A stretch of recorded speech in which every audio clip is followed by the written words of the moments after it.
어떻게 하면 성도님들의 일상의 삶이 기쁨으로 넘칠까? 어떻게 하면 주일을 넘어 월요일부터 시작되는 그 일상의 삶이 기쁘고 즐겁게 생활하실 수 있을까를 생각하면서 오늘 본문을 묵상하게 되었습니다. 오늘 함께 예배드리시는 사랑하는 성도님, 귀로 듣던 말씀이 눈으로 보게 되는, 말씀이 경험되어지는 살아있는 말씀이 되는 이 시간 되기를 주님의 이름으로 축복합니다.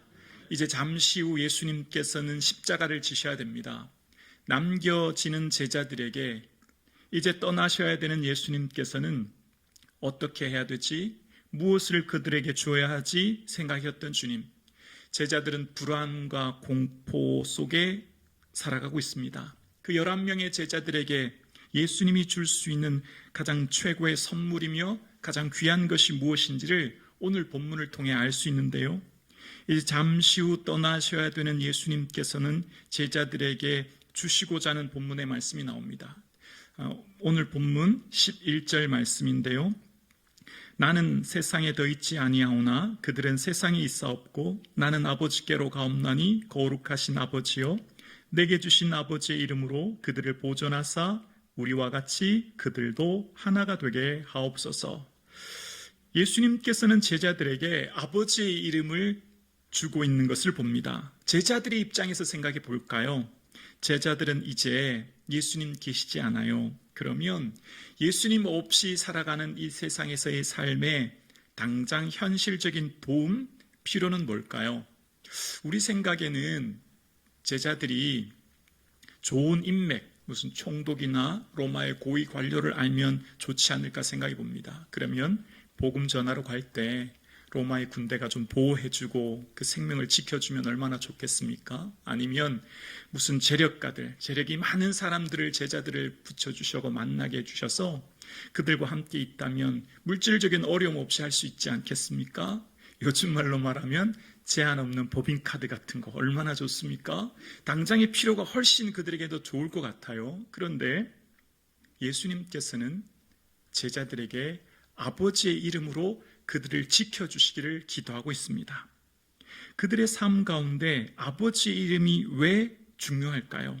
왜 예수님께서는 많은 것 중에 제자들에게 이 아버지의 이름을 주고 계실까요? 오늘 본문을 조금 더 깊이 이해하려면 12절에 보면 12절에 한 번 더 기도하시면서 예수님께서 중앙 부분에 그 중에 하나도 멸망하지 않고 라는 말씀이 나와요. 그러니까 아버지의 이름으로 그들을 지키는 중요한 이유는 그들을 멸망하지 않도록 하기 위함이다 라고 하는 내용이지요. 아버지의 이름은 아버지의 존재 자체를 말하는 겁니다. 여러분, 김부기라고 하면 그 이름에는 저 존재 자체의 인격이 담겨져 있지 않습니까? 하나님의 이름에는 하나님의 권능, 하나님의 존재, 하나님의 능력 자체가 담겨져 있는 거죠. 구약시대의 그 하나님의 이름은 하나님의 이름이 여호와인데요. 그 이름을 필사하고 쓸 때 필사자들, 서기관들이 함부로 여호와라고 부를 수 없어서 아도나이라고 불렀죠. 하나님의 이름을 함부로 부를 수 없는 거룩한 분이었기 때문이지요. 하나님을 뵙는 것, 1년에 한 번 대제사장이 지성소 들어갈 때도 부지 중에 죽음을 면기 위해서 그들의 몸을 정결해야 됐습니다. 하나님을 감히 가까이 다가간다고 하는 것, 하나님 뵙는 것이 굉장히 두려운 엄미한 일이었지요. 그런데 이름이라고 하는 히브리어 쉔에는 어원은 바람, 호흡이라는 의미가 담겨져 있는데요. 그 한 사람의 숨결이 드러난다는 거예요. 하나님께서는 창조주이시죠. 인간과는 무한한 질적 차이가 있으신 분이시지 않습니까? 육체를 입은 우리는 영이신 하나님을 만나거나 배울 수가 없지 않습니까? 그런데 하나님께서는 당신의 숨소리, 심장소리, 목소리를 들려주시기 위해 이 땅에 오셨어요. 어떻게 해요? 말씀이 육신이 되어 이 땅에 오셨습니다. 그리고 주님께서는, 이 땅에 오신 주님께서는 예수님의 말씀, 빌립이 아버지를 보여주옵소서라는 질문 속에 나를 본 자는 아버지를 보았다는 말씀을 통해 예수님을 본 사람은 곧 하나님을 보았음을 이야기하는 거죠. 나와 아버지는 하나이니라 라는 말씀을 통해 하나님의 이름이 곧 예수님의 이름인 것을 이야기하는 것입니다. 그래서 그 하나님의 이름을, 즉 예수님의 이름을 제자들에게 주셨어요. 그 이름에는 어떤 권세가 있습니까? 영접하는 자, 곧 그 이름을 믿는 자들에게는 하나님의 자녀가 되는 뭘 주셨죠? 권세를 주셨어요. 하나님의 자녀로서의 영원한 생명과 그들의 삶을 보호하고 지키시는 은혜를 주셨습니다. 이 은혜가 오늘 저와 여러분의 삶 가운데 있는 것입니다. 우리는 하나님 자녀된 권세를 가지고 지금 저와 여러분이 이 예배를 드리고 계신 거예요. 기쁘시죠? 표정이 그렇게 대통령 가족을 국가가 경호하듯이 하나님의 자녀는 하나님이 지키시고 보호하시고 인도하시는 거예요. 그래서 그 이름을 통해서 주님께서는 뭘 주려고 하시죠? 요한복음을 왜 기록했는지 기록한 이유와 목적을 요한복음 20장 31절에서 이렇게 말씀하십니다. 함께 고백할까요? 오직 이것을 기록함은 너희로 예수께서 하나님의 아들 그리스도이심을 믿게 하려 함이요 또 너희로 믿고 그 이름을 힘입어 생명을 얻게 하려 함이니라. 아멘. 예수님 이름을 주신 이유는 우리에게 생명 주시기 위함이라는 거예요. 여기 생명은 영생의 은혜인 거죠. 우리에게 주신 예수님의 이름으로 우리는 영생을 얻게 되었어요. 하나님이 세상을 이처럼 사랑하사 독생자를 주셨으니 이는 그를 믿는 자마다 멸망치 않고, 멸망은 지옥을 말하는 것이죠. 그 지옥에서 건져내셔서 우리의 영생을 선물로 주셨어요. 그래서 그 영원한 천국과 그 영원한 소망이 오늘 우리에게 있는 것입니다. 천국과 지옥은 예수님이 강조하고 반복하고 끊임없이 말씀하셨던 내용이 바로 천국과 지옥이에요. 그래서 그 천국과 지옥은 지금 이곳에서 결정됩니다. 믿지 아니하는 자는 독생자의 이름을 믿지 아니하므로 벌써 심판을 받았느니라. 우리에게 있는 영원한 생명, 그 하나님 나라의 천국과 지옥에 대한 말씀은 지금 이곳에서 결정되는 거예요. 지금 이곳에서 우리는 영원한 생명의 은혜를 품고 이 땅을 살아가는 거죠. 그래서 이 세상을 살아가는데 진짜 축복이 무엇인가? 진짜 저주가 무엇인가? 생각해 보십시오. 여러분, 진짜 축복이 무엇입니까? 여러분, 진짜 저주가 무엇입니까? 이 땅을 살아가면서 마음의 계획과 소원들, 내 모든 일들이 잘 되어진 것 축복입니다. 은혜인 거지요. 건강하고 자녀들의 삶이 형통하고 사업도 잘 되는 것 축복입니다. 은혜지요. 진짜 축복이 무엇일까요?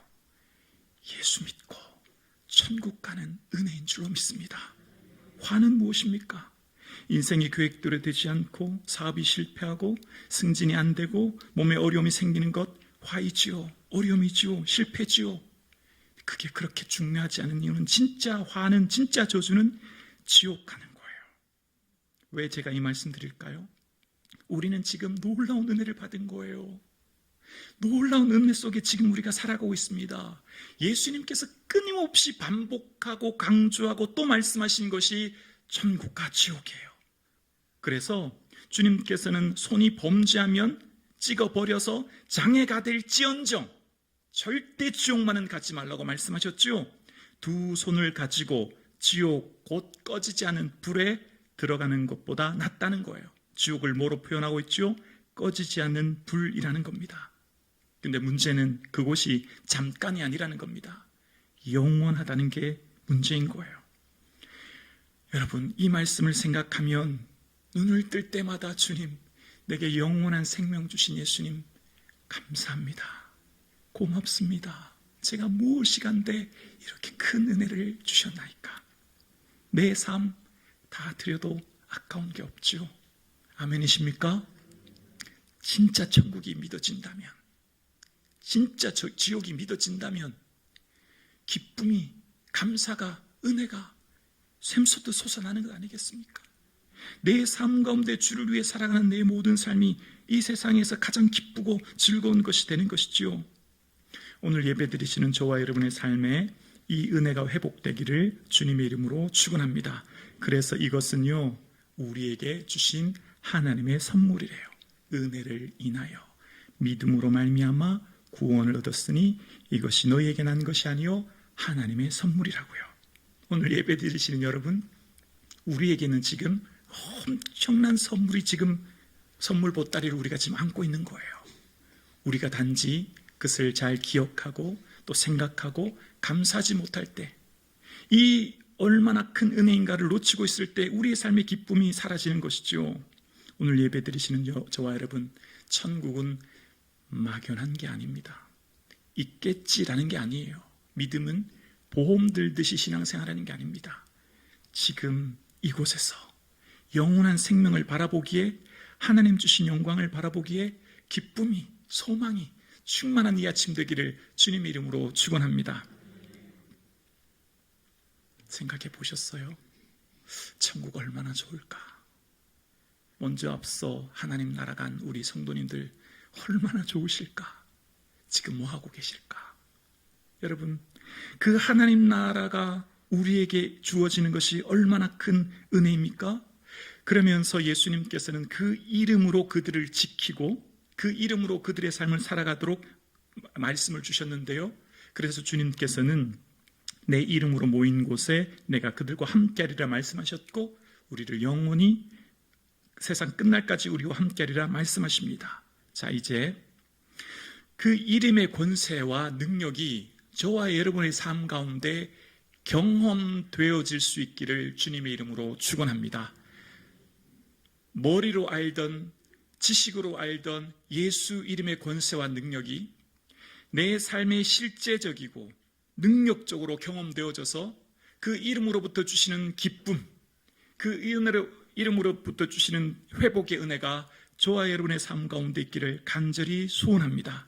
여러분, 예수님께서는 예수님이 지금 떠나시는 이곳에서 아버지 이름을 주시고, 그리고 제자들의 삶 가운데 이후에 성령의 충만함을 받고 제자들의 삶이 변화되어지죠.